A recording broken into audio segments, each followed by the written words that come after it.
couple things. One, well, Tony's there, and I just saw him in Grand Rapids, so that was good. I thought I saw John Thorpe is there. That's very good. So John and I'll tell you that story after I read. All right. I wrote this a long time ago. I was still teaching at Ferris, and so I updated it a little bit. And I'm just going to be me and say that the first time I read it, I didn't like what happened, because while I was reading it, I had put a lot of work into it, and while I was reading it, several people in the audience got up to go outside to argue about the contract with each other. And I was like, wow, this is a time, when we set all that aside and kind of try to think about the bigger pieces.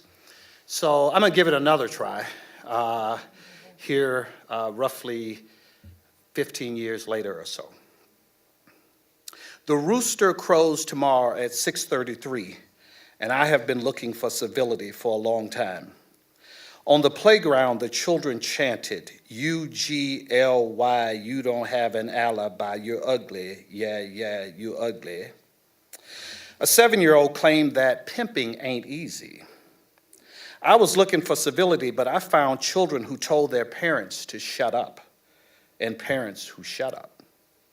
School children who played hide and go seek with real killers, boogeymen with guns, and journalists who stuck microphones near the faces of grieving mothers and asked, how does it feel to lose your daughter?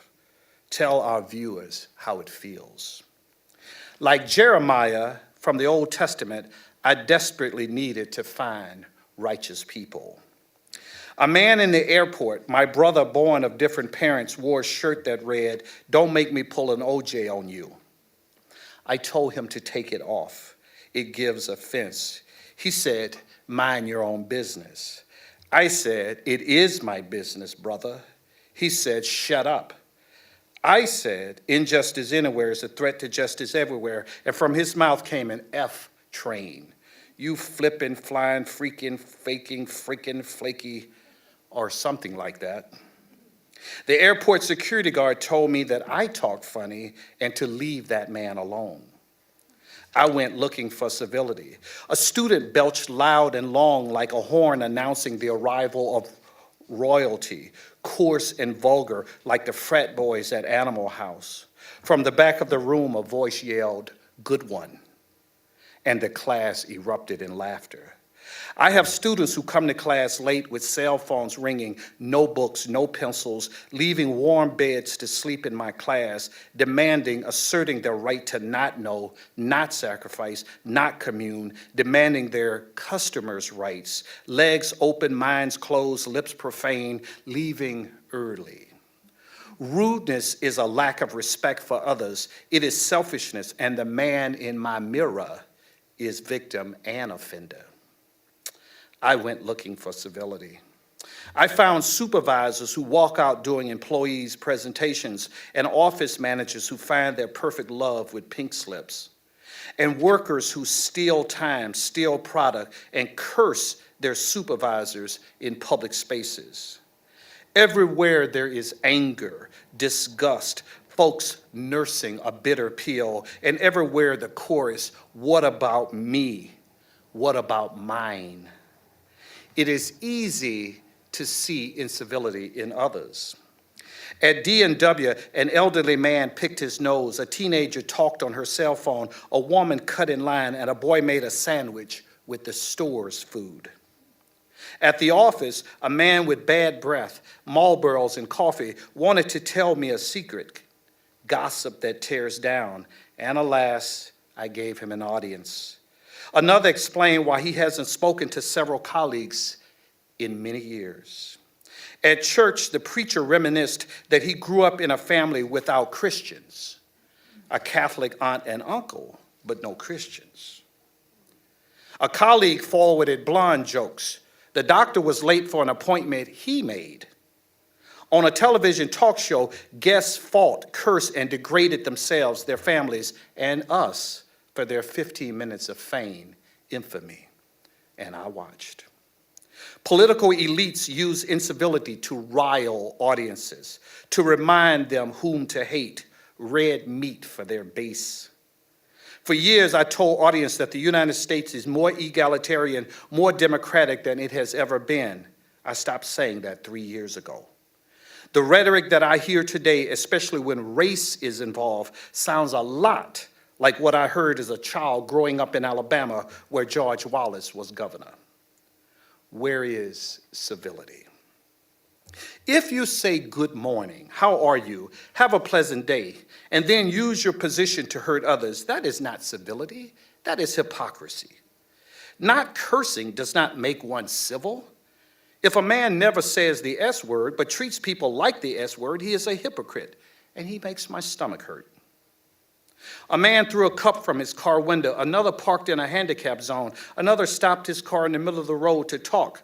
Another cut through a parking lot to avoid a traffic light, then yelled to a woman, "Hey girl, give me that sweater."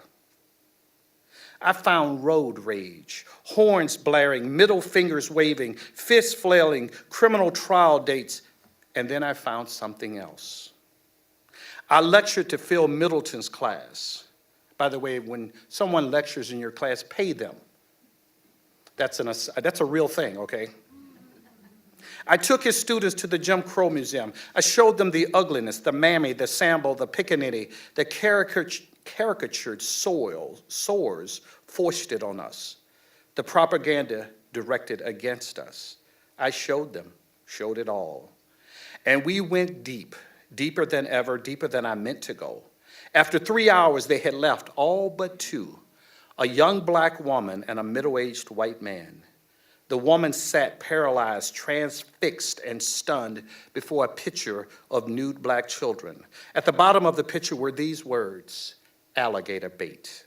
She sat there watching it, trying to understand the hands that had made it, the mind that conceived it. She didn't say a word, but her eyes, her frown, the hand at her forehead all said, "Why, sweet Jesus, why?" This story is really about the white man. He stopped staring at the items and instead stared at me. He was crying, not a sob, a single tear stream. I wanted to say something, to be the teacher, the make it right teacher, the master teacher. Before I could fix it, he said, "I am sorry, Mr. Pilgrim, forgive me." All my years of collecting racist garbage, I never realized how much I needed to hear some white person, any sincere one, say, "I am sorry." Not because it was the politically right thing to do, the hell with that. And not because it seemed like the socially right thing to do, no. I needed a real apology, not a religious apology, not a liberal one, just a real one, the kind of apology where both people know that they won't be the same afterward. I explained to him that he didn't make any of the objects, therefore he didn't owe me an apology. On my way home, I cried. It was the first time I cried about the objects in the Jim Crow Museum. It sounds corny, but I cried like someone had died, like someone had been born, cleansed myself of other people's hatred with a stranger's tears. And then I knew what civility was. Civility is treating others with respect. It is sharing pain. It is being broken down, then put together again. Not haughty, but humble servitude. Civility is more than enduring others. It is this: whatsoever you would that others do unto you, do that unto them. Do me a favor, please, before the rooster crows again, tell someone not me, that you are sorry. Not about an abstraction, not about a deed by others, but say you are sorry about something that you did, some wrong that you did. And when you say that you are sorry, please mean it. Say it with a sincerity that changes two lives. That is civility. A commitment to social justice and social activism ought to begin with our everyday relationships. The rooster crows at 6:33 tomorrow morning. Thank you.